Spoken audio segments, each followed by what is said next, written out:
Hi, I'm Alex DeBelo, and I really love this topic of teacher leadership.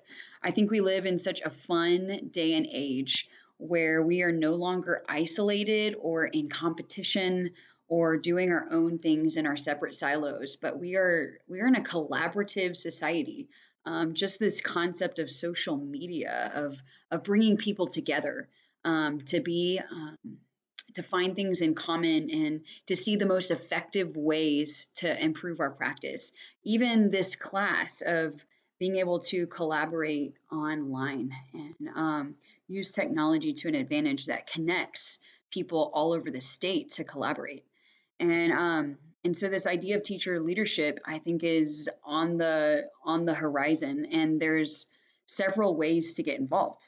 So I one of the articles I really like, they said there's the formal teacher leadership, which is more of a position that you apply for and you get hired into. And then there is the informal way, which is based on your influence and passion. You just naturally draw people into you, you're respected, and then you're given opportunities to continue to multiply yourself and to multiply your practice, to not just stay in your own classroom doing your own thing and only your students benefiting, but sharing your practice, sharing your lesson plans. Um, Passion is contagious. If you're excited about what you're doing, what you're teaching, people want to be around you. They want to know what you're doing. They want to know what the buzz is about. And if you're a leader, you're going to want to share that. You're going to want to multiply that because you have a heart for kids. You want kids to learn. And it's not really about us getting the glory. What really defines a leader is putting others before themselves. So, of course, first, we want to put our students above ourselves and we want to give them our very, very best. But also coming alongside our peers and even administrators coming alongside and collaborating with them and um, and boosting them up and celebrating their successes.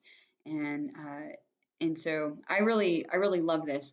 Um, but of course, there's different ways to get involved. I think one of the biggest impactors of leadership on campus is the culture of the campus. So the administration gets to kind of set the culture of what kind of campus it's going to be. And I am so grateful that I'm on a campus that encourages leadership, encourages people to step in to their passion. And so on our campus, we have a couple of different opportunities for you to be a leader. You can absolutely be a part of a committee. You can be a team lead, which is someone that is the lead communicator for their grade level. Um, and that's more of a kind of a formal way to get involved, especially in the processes of how the school works. And then, of course, you can join the bigger committees that are for the district and even beyond in within the community that affects the school.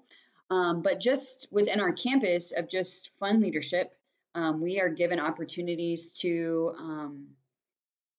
lead clubs outside of school.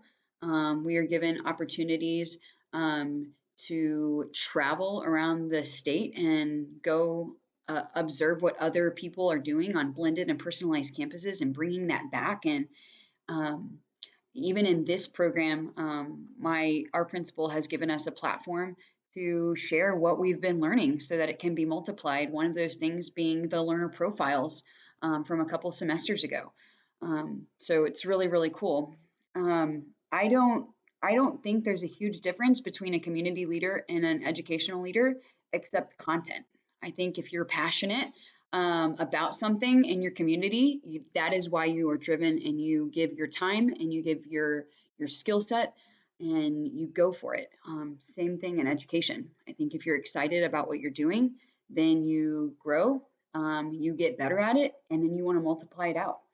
Um, what I really liked in the reference material for this was Get Better Faster.